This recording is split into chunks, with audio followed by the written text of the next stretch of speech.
Donc bonjour les élèves, voici le corrigé du devoir qui n'a pas été réussi. Donc vous le ferez après cette vidéo. Donc on vous demandait la fréquence des ultrasons. Donc la fréquence des ultrasons, vous la trouvez dans le document figure 1, c'est mis 40 kHz, 40 kHz. Ensuite, faire apparaître les 4 capteurs. Donc là, vous pouvez dessiner 4 petits ronds.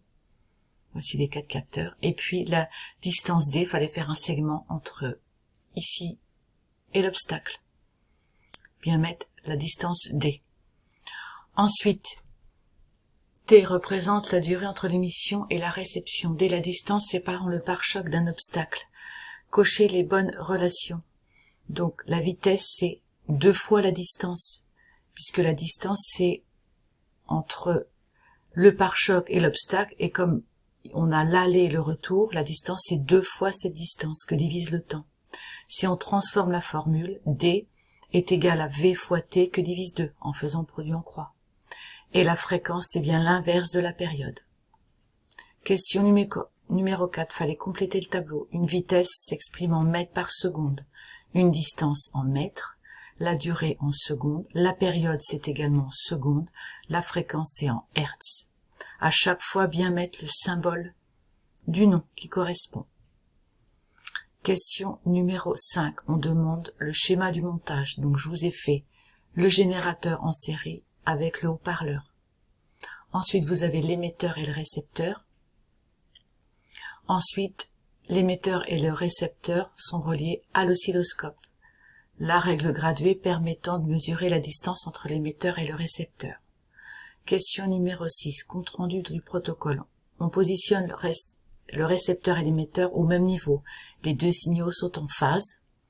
On déplace le récepteur de l'émetteur et on s'arrête dès que les deux courbes sont de nouveau en phase. À ce moment-là, on va mesurer la distance parcourue, que l'on note lambda, qui correspond à une période t. Pour avoir la vitesse, on fera la distance lambda que divise la période. Ensuite, pour calculer la période, donc je vous avais dit au cours du devoir que la période correspondait à 2,5 carreaux. Un carreau représente 10 microsecondes. Donc pour avoir la période, on fait 2,5 carreaux fois 10 microsecondes. Ce qui fait 2,5 fois 10, ça fait 25 microsecondes. Comme 1 microseconde égale 10 puissance moins 6, le résultat de la période est 25 fois 10 moins 6 secondes. Pour avoir la fréquence, on fait 1 que divise la période. La relation, je vous l'ai donnée ici, ce qui donne 40 000 Hz. Question numéro 9, bah oui, on retrouve la fréquence du générateur, puisque on avait trouvé 40 kHz, qui est égal à 40 000 Hz. Donc la valeur calculée est bien en accord avec ce qui est indiqué sur la figure 1.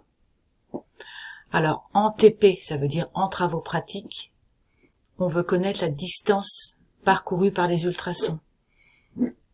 Donc ici, il faut faire 3,65 moins 2,80 cm, ce qui donne 0,85 cm. Il faut bien mettre le résultat en mètres.